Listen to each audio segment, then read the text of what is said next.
এক যুগ আগেও বাংলাদেশে বলা হতো কিডনি রোগীর সংখ্যা প্রায় 2 কোটি, কিন্তু আমরা কয়েক বছর থেকে শুনছি এটি 3 কোটি ছাড়িয়ে গেছে, কেউ কেউ এটি 3.5 কোটি 4 কোটি বলছেন। ক্ষিপ্র গতিতে বাড়ছে কিডনি রোগীর সংখ্যা, এবং এই রোগীদের জীবনে রোজা এসে গেছে। তারা কিভাবে রোজা রাখবেন, কি খাবার খাবেন, কতটা সতর্কভাবে চলবেন, এই নানা বিষয়ে আমাদের আলোচনা। আমরা আজকের বিষয় দিয়েছি রোজায় কিডনি রোগীর সতর্কতা। এই অনুষ্ঠানটি সহযোগিতা করছে এসকে ফার্মাসিউটিক্যালস লিমিটেড। এই বিষয়ে কথা বলতে আমাদের স্টুডিওতে উপস্থিত হয়েছেন অধ্যাপক ডাক্তার নজরুল ইসলাম। স্যার, আপনাকে স্বাগত জানাচ্ছি আমাদের অনুষ্ঠানে। স্যারের অনেক পরিচয়, আরও একটি খুব গুরুত্বপূর্ণ পরিচয়, sir convenor Bangladesh renal association.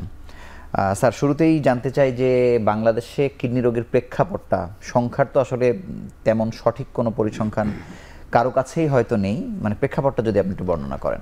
ধন্যবাদ। বাংলাদেশ রেনাল অ্যাসোসিয়েশন একটা পরিসংখ্যান দেয়, যেটা দিয়ে আমরা জানতে পারি যে অলমোস্ট 2.5 থেকে 3 কোটি রোগী কিডনি রোগে আক্রান্ত, কোনো না কোনো কিডনি রোগী। এখন এটা প্রশ্ন ওঠে যে এত কিডনি রোগী আসলে কি এত কিডনি রোগী কিনা। কিডনি রোগ বলতে শুধু কিডনি ফেইলারকে বোঝায় না। কিডনি রোগের সাথে শুধু কিডনি দিয়ে যদি প্রোটিন যায় সেটাও কিডনি রোগ, এবং আলটিমেটলি এটা ওভার কিডনি ডিজিজ হয়। তো সব কিছু মিলে এই পরিমাণ মানুষের কিডনি রোগে আক্রান্ত। এখন বাংলাদেশে যে কিডনি রোগগুলো আছে তার প্রধানতম কারণ হচ্ছে ডায়াবেটিস।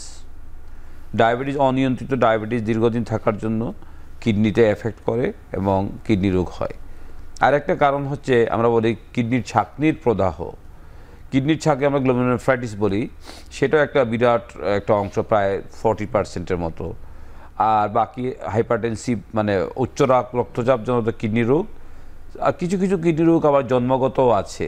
তো সব কিছু মিলিয়ে আসলে ওই পরিমাণ প্রায় 2.5 থেকে 3 কোটি কিডনি রোগ বিভিন্নভাবে বিভিন্ন মানে পর্যায়ে আছে।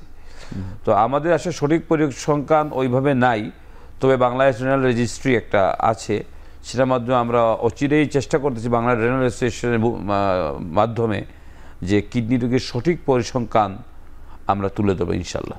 স্যার, আপনার কাছে একটু জানতে চাই যে আমাদের যেহেতু রমজান মাসে আমরা প্রোগ্রাম করছি, যে এই যে বিপুল সংখ্যক রোগী, তাদের মধ্যে কোনো গ্রুপ কি আছে যারা আসলে রোজা রাখতে পারবেন না বা রাখাটা তাদের জন্য কষ্টকর হবে? অত্যন্ত গুরুত্বপূর্ণ।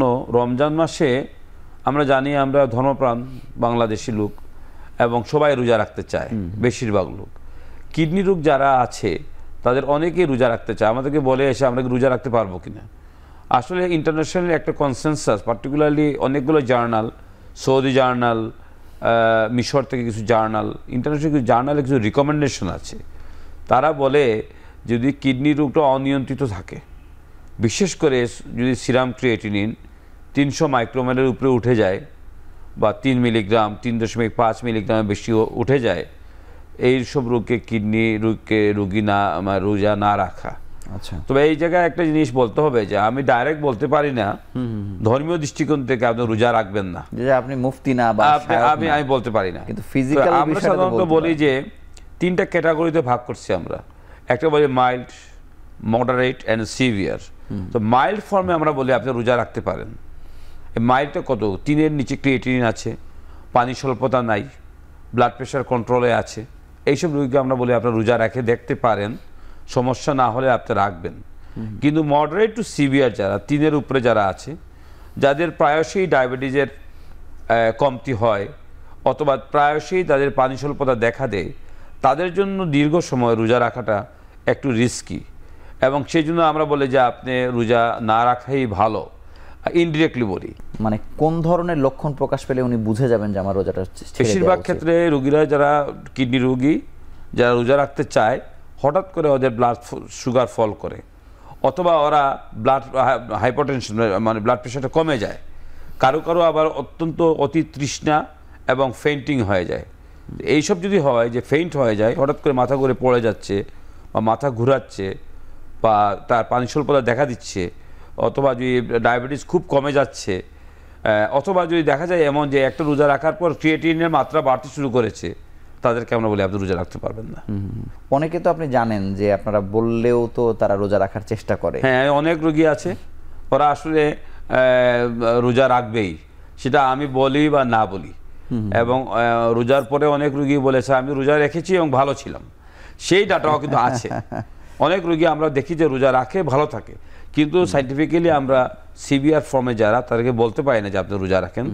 এটা ওনার জন্য স্বাস্থ্য সুরক্ষার জন্য কিন্তু যেদিন সন্ধ্যার পরে যদি কেউ ডায়ালিসিস নেয় সেই সুযোগ বাংলাদেশে আছে কিনা আমি জানি না। সন্ধ্যার পরে ডায়ালিসিস সুযোগ আছে, বেসরকারি রাতে ডায়ালিসিস আছে না, সরকারি তো আছে, সরকারি রাতে ডায়ালিসিস সে যদি চায় নিতে পারবে।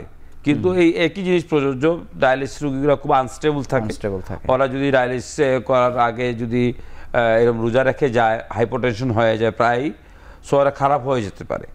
তো আমাদের বলা উচিত সিভিয়ার ফর্মে যারা তাদেরকে রোজা না রাখা, কারণ আমাদের ধর্মেও আছে যে আপনি যদি খুব অসুস্থ হন কম্পেনসেট করেন, ফিদিয়া দেন, সেটা সম্ভব।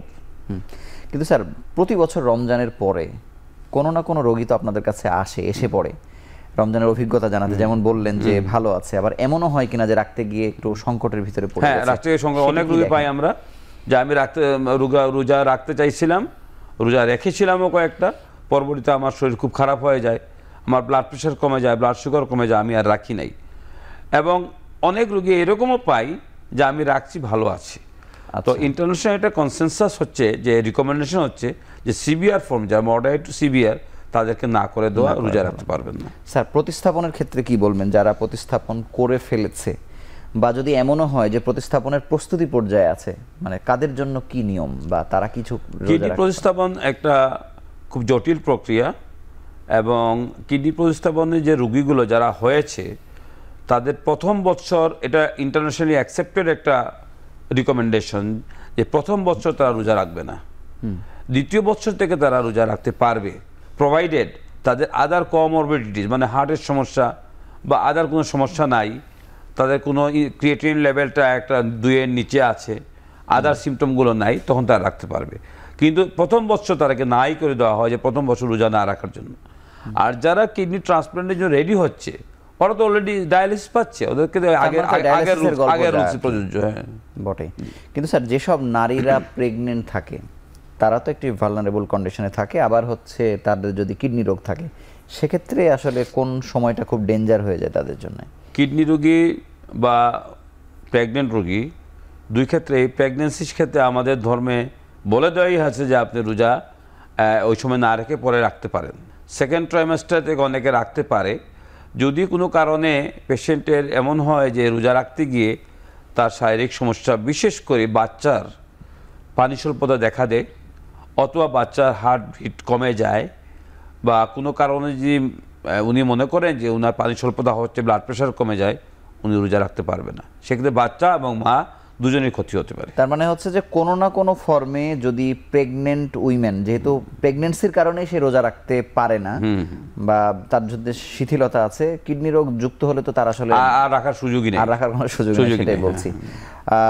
আর এই যে কিডনি রোগীরা সে যেই অবস্থাতে থাকুক না কেন, তাদের পেছনে যেহেতু সব থেকে বড় ফ্যাক্টর হচ্ছে ডায়াবেটিস এবং উচ্চ রক্তচাপ, এটি যাদের সিভিয়ার পর্যায়ে আছে, কিডনি রোগে আক্রান্ত হয়েছে বা হয়নি, তাদের ব্যাপারে সতর্কতা বলেন স্যার।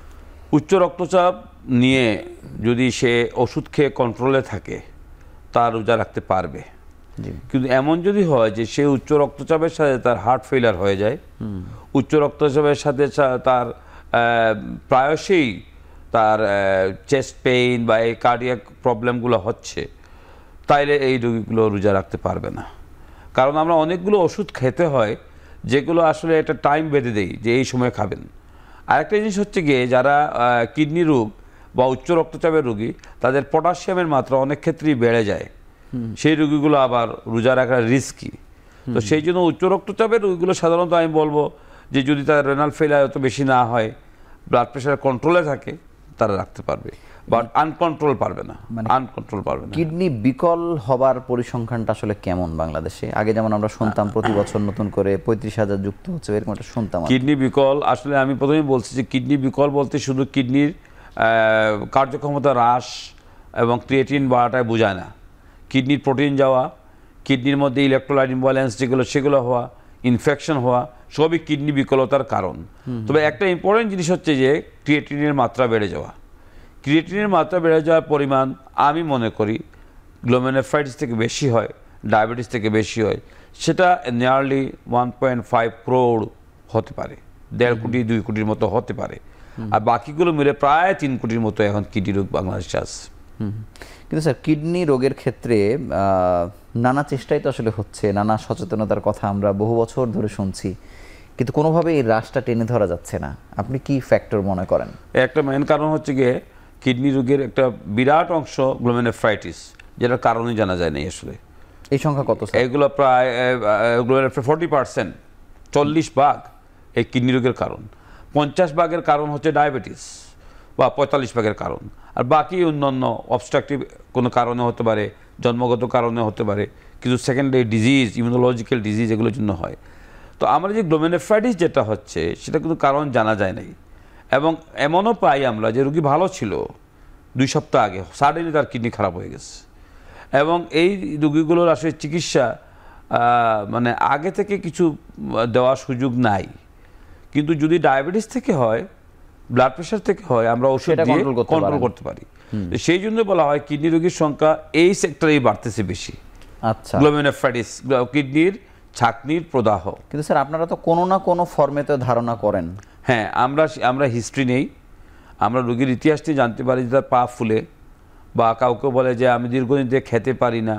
তো এইগুলো অ্যাকচুয়ালি আমরা ধারণা করতে পারি, কিন্তু এটাও জানার প্রয়োজন যে অনেক রোগী আছে যারা এই কোনো হিস্ট্রি দেয় না, they present as severe renal failure.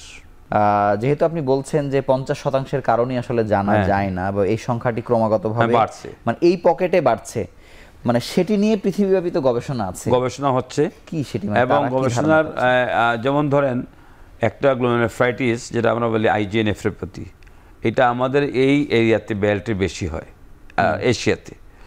তো এটা নিয়ে ব্যাপক গবেষণা চলতেছে, এবং প্রতি বছর যে এই যে 5, 6, 7টা ইন্টারন্যাশনাল কনফারেন্স হয়, তাদের প্রতিটা কনফারেন্সেই একটা টপিক এই আইজিএ নেফ্রোপ্যাথি থাকে। এবং এটা দিয়ে তারা চিকিৎসা, বিভিন্ন ধরনের চিকিৎসা দেওয়া হচ্ছে। ইদানিং কিছু চিকিৎসা বের হয়েছে, কিছুটা কাজ করে, কিন্তু তারপরেও কিছু রোগী আছে যে রেজিস্ট্যান্ট ফর্ম, কোনো রেসপন্ড করে না। এই রোগীগুলো তো কন্টিনিউয়াস পাইলিং হচ্ছে, এগুলো জমা হচ্ছে। সো আলটিমেটলি এগুলোর সংখ্যা বাড়তেছে। হয়তো অদূর ভবিষ্যতে আমরা আশা রাখি যে এর চিকিৎসা যদি বের হয়, তাহলে হয়তো এটা কিডনি রোগের এই লাগাম টেনে ধরে রাখা সম্ভব হতে পারে। এই মুহূর্তে আসলে এই বলার সময় আসে নাই যে কিডনি রোগী আপনারা কি কতটুকু ট্রিটমেন্ট করতে পারতেছেন। বিশ্বব্যাপী ডাটা সেম, আমাদের এখানে যে ডাটা, জাপানের same data, England, America same data. 50% যেটা আমাদের এখানে হয়তো গ্লোমেরুলাইটিসটা বেশি, কিডনির প্রদাহ বেশি, ওইখানে ডায়াবেটিসটা বেশি, এবং হাইপারটেনসিভ। এই পার্সেন্টেজের পার্থক্য কেমন স্যার? এটা প্রায় 10%, 5 to 10% হবে, কারণ ওদের এখানে তো ম্যাক্সিমামই অ্যাকচুয়ালি একটু এইজেড মানুষ, ওয়েস্টার্ন কান্ট্রি, ওরা কিন্তু গড় আয়ু বেশি, ওদের ডায়াবেটিসের সংখ্যাও বেশি। এছাড়া ওদের খাবার দাবারের একটু ডিফারেন্স আছে, তো এদের ডায়াবেটিসের সংখ্যা বেশি হয়।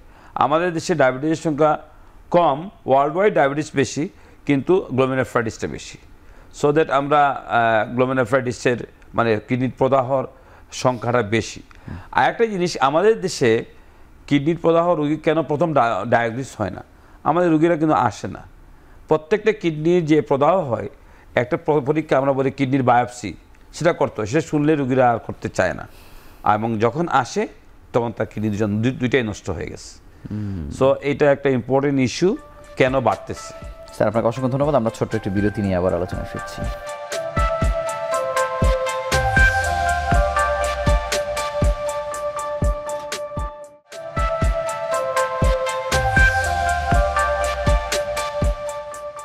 অধ্যাপক নজরুল ইসলাম, আমরা জানবো যে যারা ডায়ালাইসিস নিচ্ছেন, কিডনি বিকল হয়েছে, কিন্তু যাদের কিডনিতে ক্যান্সার হয়েছে, তাদের কি আসলে ডায়ালাইসিস নেওয়া লাগে? বোধ হয় না। না, কিডনি ক্যান্সার ব্যাপারটা একটু বুঝতে হবে। কিডনি ক্যান্সারটা আসলে কিডনি, আল্লাহ দুইটা কিডনি দিচ্ছেন, একটা কিডনি যদি নাও থাকে আর একটা কিডনির কাজ চালিয়ে যেতে পারে।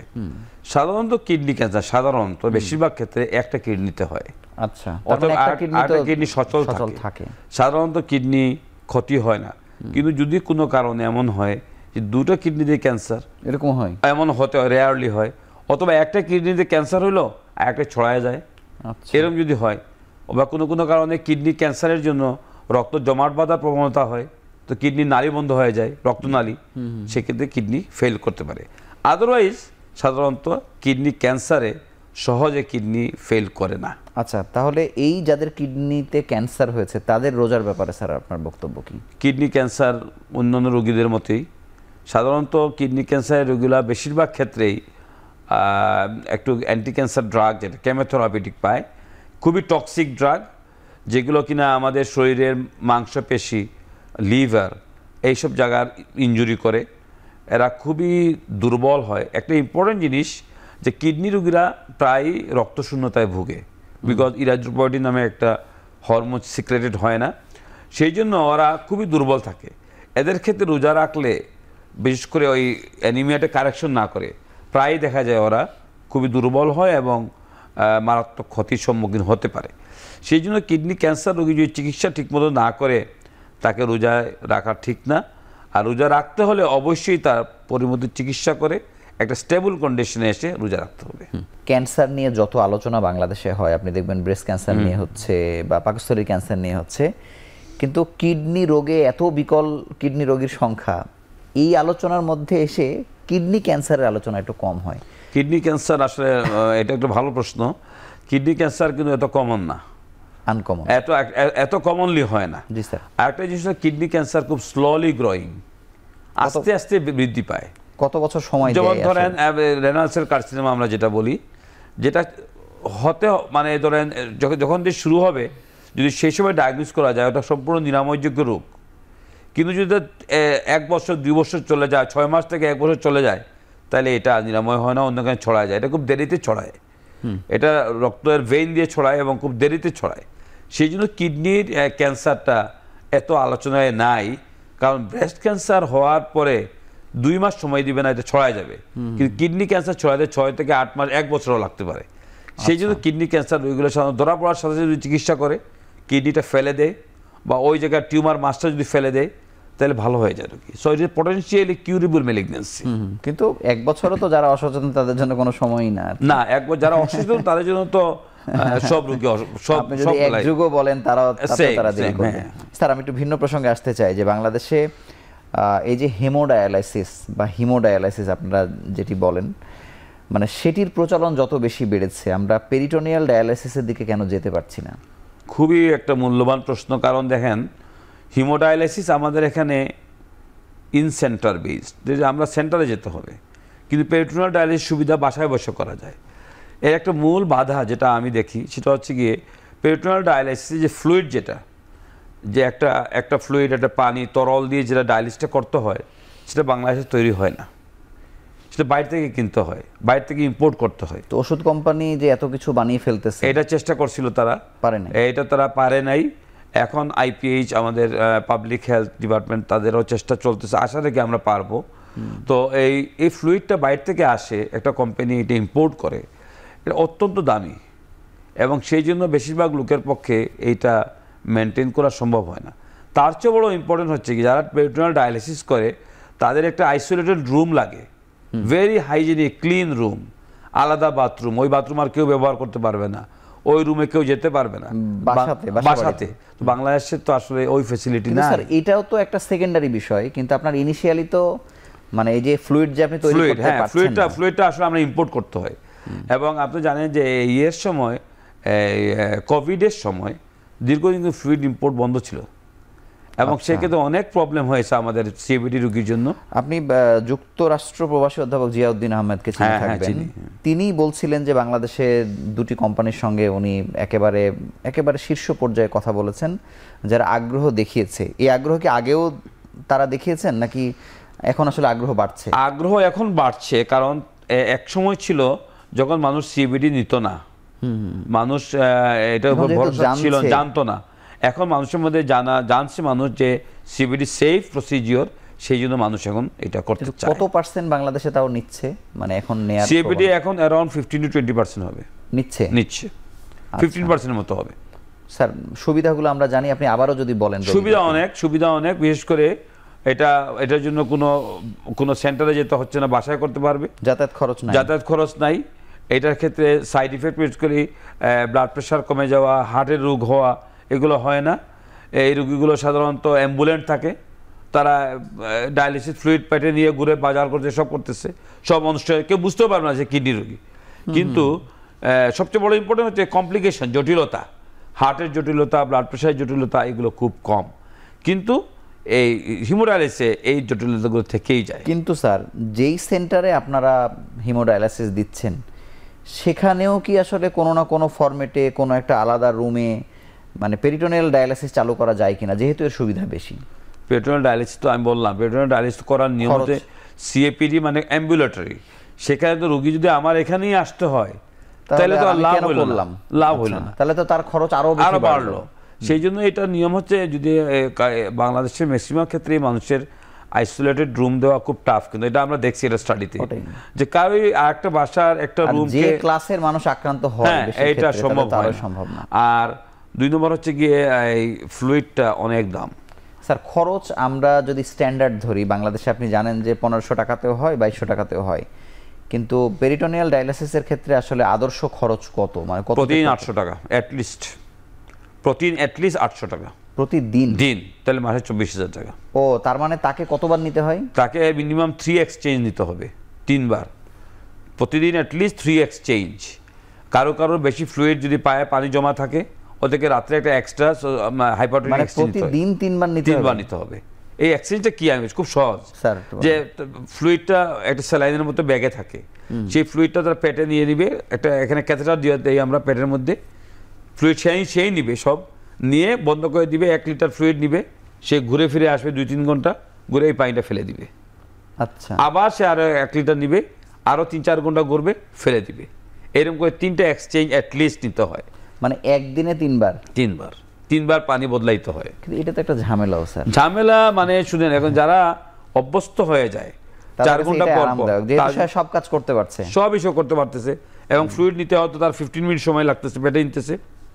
ও, ফ্লুইডে বেশি সময় লাগছে না, 15 মিনিটের মধ্যে সে ফ্লুইডটা পেটে ঢুকাই দিল, সে ঢুকতে হাঁটতেছে, সব কাজ করতেছে, আপনি বুঝবেনই না সে কিডনি রোগী।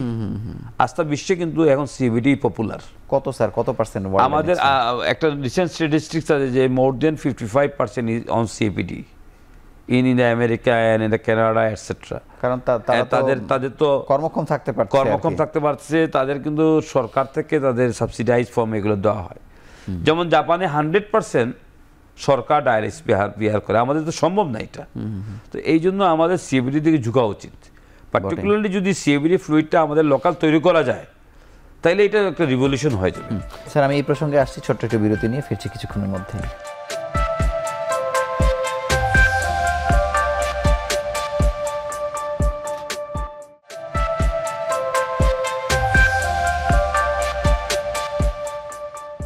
আমাদের যেটি জানার বিষয়, যে বাংলাদেশে আপনি এখন দেখবেন যে কোনো আলেম যারা কোনো মাহফিল করলে দেশের মানুষ পঙ্গপালের মতো ছুটে যাচ্ছে, এবং তারা অনেকে আধুনিক কথাবার্তাও বলছেন।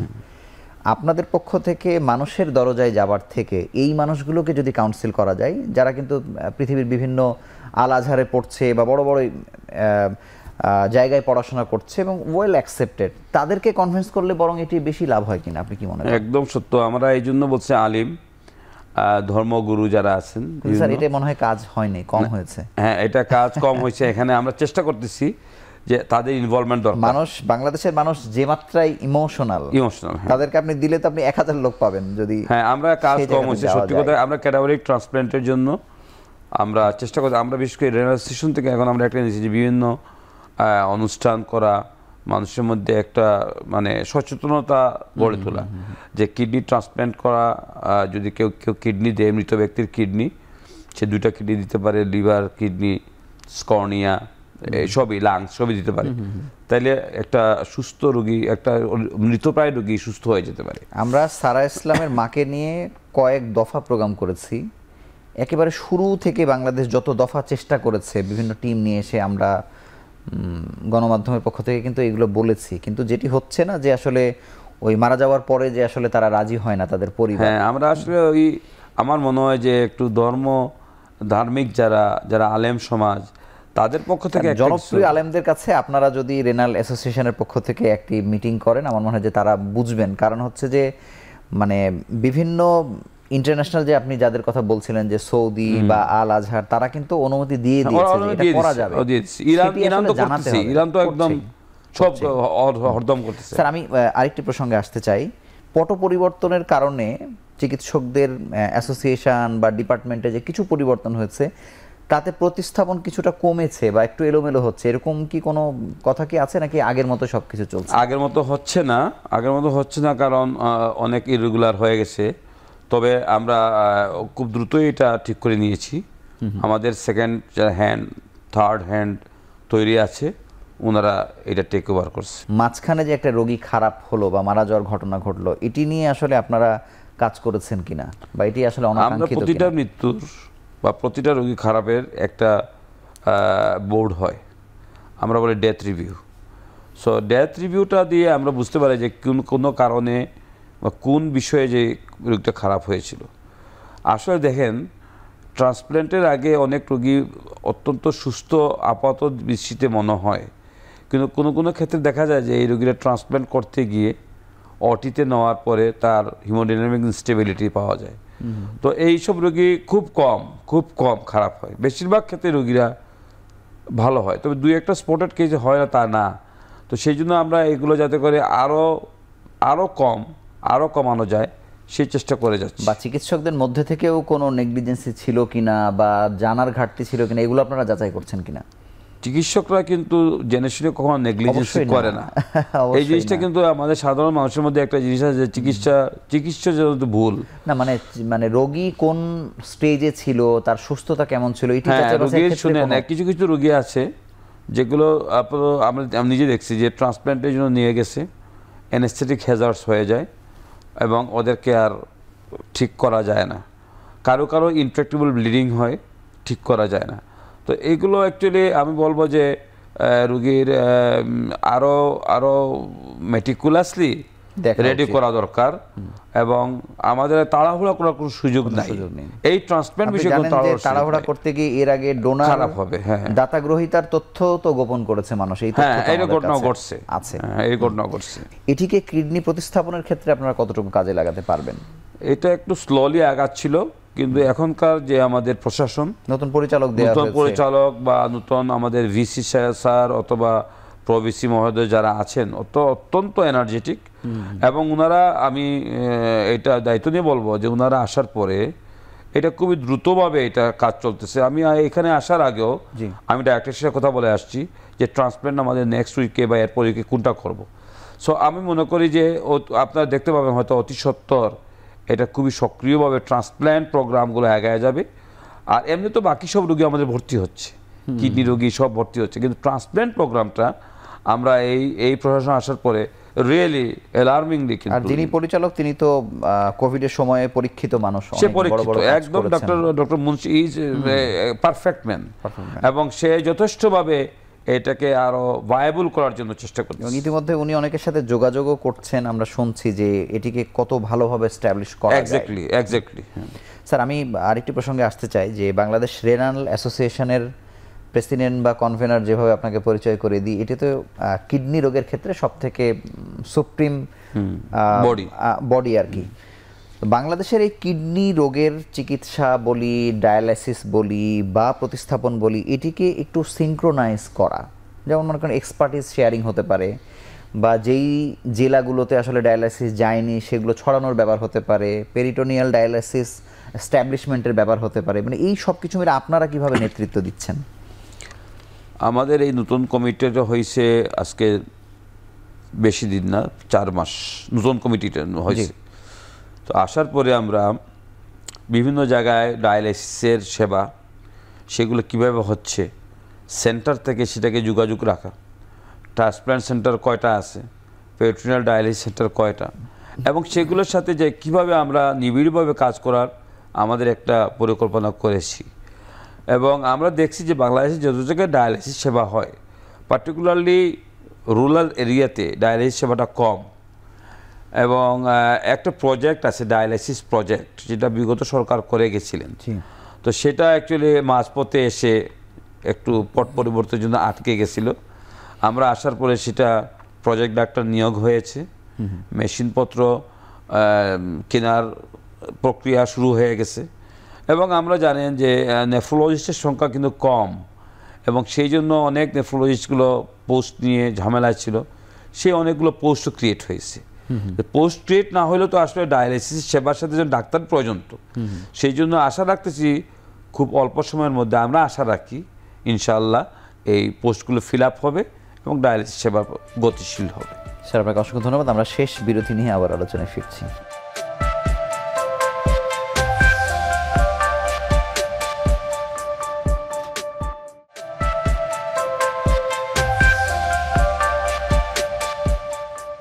অধ্যাপক নজরুল ইসলাম, আরও জানতে চাই রেনাল অ্যাসোসিয়েশন প্রতিরোধের ক্ষেত্রে মানে কোন চিন্তাগুলো করছে, বা হচ্ছে পৃথিবীর বিভিন্ন প্রান্তের সঙ্গে তো আপনাদের আসলে যোগাযোগ আছে, মানে এই সংযোগটা কি শুধু আপনাদের কনফারেন্সের মাধ্যমেই ঘটে নাকি আরও অনেক মাধ্যম আছে? না, আমাদের শুধু কনফারেন্স না, আমাদের ওদের সাথে অনলাইন আমাদের বিভিন্ন ওয়েবিনার হয়, আমাদের বিভিন্ন রকমের মিটিং হয় যেটা অ্যাকচুয়ালি নট কনফারেন্স রিলেটেড, এমনিও মিটিং হয় আমাদের। আর এছাড়া তো বিভিন্ন সময় আমাদের বিভিন্ন জার্নাল বা এইগুলো বুকলেট আকারে এগুলো বের হয়, মানে sharing of knowledge and ideas সেটা হচ্ছে প্রায়। তো আমরা আসলে বাংলাদেশে অ্যাকচুয়ালি কোনো কিছু করতে গেলে তো একটু সময় লাগে বটে, কারণ একটা জিনিস আপনাকে সাডেনলি করতে পারবেন না। তো আমরা চাচ্ছি যে এই বিভিন্ন প্রান্ত থেকে যে নিউজগুলো সেগুলো রেনাল অ্যাসোসিয়েশনের মাধ্যমে ডিসিমিনেট করে দেওয়া। যেমন একটা ড্রাগ আসছে নতুন, সেই ড্রাগটা এই রোগে খুব ভালো কাজ করে, কিন্তু সেই ড্রাগটা আমি ডিসিমিনেট করলাম কিন্তু ড্রাগটা অ্যাভেলেবল না, তা তো হচ্ছে না। সেই জন্য আমরা মনে করি যে সরকারের পক্ষ থেকে, আমরা ডাক্তারদের পক্ষ থেকে এবং ফার্মাসিউটিক্যাল পক্ষ থেকে এই যে তিনজনের ভূমিকা, সেটা একটা সমন্বয় করলে সবচেয়ে ভালো হয়। স্যার আপনার কাছে একটা বিষয়, কিডনি রোগের যত চিকিৎসকই আমাদের কাছে আসেন বা আমরা প্রতিবেদন করেছি, মানে একটি কারণ জানা যায় যে ওষুধ খাওয়ার কারণ, মানে ব্যথার ওষুধ খাচ্ছেন, নিয়মিতভাবে খাচ্ছেন, ওষুধের দোকানে গিয়ে যা তা কিনে নিয়ে আসছেন, অ্যান্টিবায়োটিক কিনছেন, এটি কিডনি বিকলের ক্ষেত্রে একটি ভূমিকা তার আছে আর কি। তাহলে বাংলাদেশে আমেরিকাতে যেখানে মাত্র এত কোটি মানুষের জন্য হয়তো ৮০,০০০ বা সর্বোচ্চ ১ লাখ ফার্মাসি বলতে ফার্মাসি, আর আমরা যেগুলোকে ওষুধের দোকান বলছি, মানে এটা যে ৪ লাখ হয়ে গেছে, সেটি বন্ধের ক্ষেত্রে বা সেটির নিয়মকানুন বা মানুষ যেন সেখানে না যায়, মানে এটির ক্ষেত্রে কি বাংলাদেশ রেনাল অ্যাসোসিয়েশন কোনো দাবি তুলতে পারে কিনা বা ড্রাগ অ্যাডমিনিস্ট্রেশনের সাথে বসতে পারে কিনা এই বিষয়ে? এই জিনিসটা খুবই বলা সহজ কিন্তু খুব কঠিন, অনেক কঠিন। কারণ হচ্ছে আপনি যদি এখন রাতারাতি কানাডার সাথে বাংলাদেশ তুলনা করেন তাহলে হচ্ছে না স্যার। আমি একটা এক্সাম্পল বলছি। কারণ হচ্ছে না, কারণ কানাডাতে আমেরিকাতে ডায়েট মানে খাবার এবং হেলথ, এই দুইটা ইস্যু কমপ্লিটলি গভর্নমেন্টের, এবং সেখানে আপনি চাইলেই কোনো ফার্মেসি থেকে ওষুধ কিনতে পারবেন না, শুধু ওভার দ্য কাউন্টার ড্রাগগুলো ছাড়া প্রেসক্রিপশন মেডিসিন লাগবে। আমাদের দেশে তো আসলে ওইরকম ইউনিক রেফারেল সিস্টেম নাই, হেলথ সেভাবে দায়িত্ব নেয় না। আমাদের যদি রেফারেল সিস্টেম এরকম থাকতো, আমাদের যদি ফার্মাসিস্ট আলাদা থাকতো, সেটা যদি এই থাকতো যদি, তাহলে কেউ ওষুধ যদি এইটা করে দেওয়া হয় যে উইদাউট প্রেসক্রিপশন আপনি কোনো ওষুধ কিনতে পারবেন না, তাহলে এটা রোধ করা সম্ভব। কিন্তু রাতারাতি আপনি এতগুলো গ্রামে গঞ্জে ফার্মেসি হয়ে গেছে, এবং কিন্তু স্যার এখন এইগুলোকে সিস্টেমে নিয়ে আসার প্রয়োজন আছে স্যার। অবশ্যই প্রয়োজন আছে, তবে এটা আমি মনে করি সরকারের একটা পদক্ষেপ, ড্রাগ অ্যাডমিনিস্ট্রেশনের অবশ্যই পদক্ষেপ নেওয়া উচিত, এবং অবশ্যই সেক্ষেত্রে মানুষের একটা সচেতনতা খুব বেশি। যত ব্যথার ওষুধ খাচ্ছে মানুষ, একটু ব্যথা হলো বা একটু মাথা ব্যথা হলো ওষুধ খাচ্ছে, একটু মানে যে ওষুধ তাকে বাঁচাবে সেই ওষুধ আরো, হ্যাঁ এটা কেমিক্যাল, তো এটা ক্ষতি করে। তো এই জিনিসটা মানুষের মধ্যে সচেতনতা বোধ, এখন অনেক সচেতন মানুষ কিন্তু এখন সচরাচর ওষুধ খায় না আগের মতো। আমি মনে করি এটার মাধ্যমে সচেতনতা বোধ যদি গ্রহ করে মানুষের মধ্যে, আর যদি বাংলাদেশ ড্রাগ অ্যাডমিনিস্ট্রেশন আরো কড়া ভূমিকা নিতে পারেন, আমি আশা রাখি অদূর ভবিষ্যতে হয়তো এটা সম্ভব। বাংলাদেশের পট পরিবর্তনে আমি যদি ওভারঅল স্বাস্থ্যের কথা আপনার কাছে জানতে চাই, আপনি জানেন যে বাংলাদেশে পলিটিক্যাল উইল ছাড়া কোনো কিছুই আসলে হয় না। এই আমরা বা চিকিৎসকরা যত কথাই বলুক না কেন, রাজনীতিবিদরা কোন চোখে দেখছেন, এই যে আপনি বিএনপির পক্ষ থেকে যদি দেখেন যে ৩১ দফার একটি কথা তারা বলছেন, জামাত বা অন্যান্য দল হেলথকে প্রায়োরিটির জায়গায় নেবার ক্ষেত্রে বা সরকার দায়িত্ব নিয়ে ফেলবে এই জায়গাতে নিয়ে আসার জন্য রাজনীতিবিদদের ভূমিকা কতটা জরুরি, বা সেখানেও আপনাদের ইন্টারভেনশন দরকার কিনা? অবশ্যই জরুরি। রাজনীতিবিদরা যদি না চান, ঠিকমতো যদি আসলে কোঅপারেট না করেন, আমরা তো সব কিছু আসলে আমরা নীতি নির্ধারক না, আমরা চিকিৎসা দিব। নীতি নির্ধারক তো ওনারা আইন প্রণেতা বা যারা থাকেন, মানে সেই জায়গাতে আপনাদের একটা যোগাযোগের জায়গা, আমরা যোগাযোগ অবশ্যই আমার যোগাযোগের জায়গা আমাদের যোগাযোগ রাখতেই হবে, কারণ ওনারা তো আসলে টেকনিক্যাল লোক না, তো আমরা টেকনিক্যাল সাপোর্টটা দিব, বাট ওনারা কিন্তু পুরোপুরি যে ইমপ্লিমেন্টেশন করা এই সাপোর্টটা তো ওনাকে দিতে হবে। এখন আমাদের দেশে প্রত্যেকটা জিনিস একটা লেভেল পর স্লো হয়ে যায়, তো আমি মনে করি যে যদি ডাক্তার এবং রাজনীতিবিদ যদি বাইল্যাটারাল একটা কম্বিনেশনে কাজ করে তাইলে ভালো হবে। এবং আমাদের দেশে যে লাইনে টেকনিক্যাল লাইনে ওই লোক যদি থাকলে ভালো হয়। আরেকটা জিনিস মনে রাখতে হবে যে বাংলাদেশের চিকিৎসা সেবা কিন্তু আমি মনে করি যদি হেলথ ইন্স্যুরেন্স কাভারেজ দেওয়া যায় ইউনিক পর্যায়ে চলে যাবে। এটা অনেকবার বলা হয়েছে এবং আমি মনে করি এখন সময় এসেছে, সময়ের দাবি। একটা হেলথ ইন্স্যুরেন্স করলে মানুষ সহজে আর মানে যত যাবে না বা ওষুধও খাবে না। সারা পৃথিবীতে তো আসলে সারা পৃথিবীতে এটা আছে। স্যার, আমি খুব সাধারণ দুটো বিষয় আপনার কাছে জানতে চাই। একটি হচ্ছে যে রোজাদারদের জন্য আবারও আসলে জানতে চাই যে অন্তত একবার যারা একটু সিভিয়ার বা মডারেট পর্যায়ে আছে, রোজা শুরু করার আগে বা যেহেতু রোজা শুরু হয়েছে, চিকিৎসকের কাছে একবার পরামর্শ নিয়ে আসা উচিত কিনা, তার ওষুধের ডোজিং চেঞ্জ হবে কিনা? অবশ্যই। এবং আমাদের কাছে আসেও রোগীরা আসেও রোজার আগে। এই জন্য একটা ফ্ল হয় রোগীদের যে আমি এই যে ওষুধটা সকালে খাইতাম সেটা কখন খাবো, রাতেরটা কখন খাবো, দুপুরেরটা কখন খাবো, একটা আমি কি রোজা রাখতে পারবো কিনা, বা আমি এই খাবারগুলো খেতে পারবো কিনা, খেজুর খেতে পারবো কিনা, আমি কি ডালের এই পেঁয়াজু এই ছোলা এগুলো খেতে পারবো কিনা, এগুলো একটা মনে করি একটা ফলো আপ থাকা উচিত। খাবার নিয়মের ব্যাপারে যদি স্যার একটু আরেকবার একটু যদি। হ্যাঁ, আসলে কিডনি রোগীদের জন্য প্রথম 2-3টি খাবার খুব ইম্পর্টেন্ট। সেটা হচ্ছে গিয়ে যারা ওভার কিডনি ফেইলারে চলে যায়, এটা পানি নিয়ন্ত্রণ দরকার আছে। আর 2 নম্বর হচ্ছে গিয়ে প্রোটিন সমৃদ্ধ খাবারগুলো একটু কম খাবে। ফসফেট, যেমন ধরেন এই ডাল, এই স্পিনাচ, এগুলো ফসফরাস সমৃদ্ধ খাবার, এগুলো একটু কম খাবে। তো এই জিনিসগুলো আসলে রোগীকে আমরা একটা ডায়েট চার্ট দিয়ে দিই according to the renal failure অথবা গ্রেডস অফ রেনাল ইম্পেয়ারমেন্ট। আমরা কিছু চার্ট দিই যে এই খাবারগুলো খাবেন। তো তারপরেও বলা হচ্ছে যে কোনো ক্ষেত্রে রোগীরা এটা মানতে পারে না, কারণ কেউ তো রোজা মাস রোজা রাখে বা রোজার সময় অনেক খাবার হয়, মানুষ খেয়ে ফেলে। তো সেক্ষেত্রে আমরা মনে করি যে রোজার পরবর্তী সময় তাদেরকে আমাদের আবার যথেষ্ট যত্ন নিলে ঠিক হয়ে যেতে পারে। শেষ প্রশ্ন স্যার, যে একেবারে ছোট্ট 2-1টা পরীক্ষা নিরীক্ষার মাধ্যমে আজকেই যারা প্রোগ্রাম দেখছেন তারাই একটু জেনে নিতে পারেন কিনা যে তার কিডনির কি অবস্থা? ধন্যবাদ। আমি মনে করি শুধুমাত্র প্রস্রাবের রুটিন পরীক্ষা, একটা সিরাম ক্রিয়েটিনিন, একটা কমপ্লিট ব্লাড পিকচার এবং তার সাথে একটা আল্ট্রাসোনোগ্রাম যদি করা যায় তাহলে আমরা কিডনি রোগ সম্বন্ধে যথেষ্ট জানতে পারবো। এবং আমরা মনে করি এর মাধ্যমে কিডনি রোগীর একদম প্রথম পর্যায়ে যারা আছেন তাদেরকে সম্পূর্ণ সুস্থ করে দেওয়া সম্ভব। আপনাকে অসংখ্য ধন্যবাদ আমাদের সঙ্গে যুক্ত হওয়ার জন্য এবং আবার আন্তরিকভাবে অভিনন্দন জানাচ্ছি। আমরা বাংলাদেশ রেনাল অ্যাসোসিয়েশনের আহ্বায়ককে পেয়ে আসলে রোজার বাইরে অনেক বিষয়ে আমরা কথা বলেছি। এই যে ক্রমাগতভাবে রোগী বাড়ছে, আমরা আশা করছি নানাভাবে চেষ্টা চলছে এটি হ্রাস টেনে ধরবার। সবাই মিলে সম্মিলিতভাবে কাজ করলে আগামীতে কিডনি রোগীর সংখ্যা কমানো সম্ভব। তবে সবার আগে প্রয়োজন সাধারণ মানুষের সচেতনতা। আপনারা ভালো থাকুন, সুস্থ থাকুন। আগামী পর্বে নতুন কোনো বিষয়ে আবারও হাজির হব আপনাদের কাছে।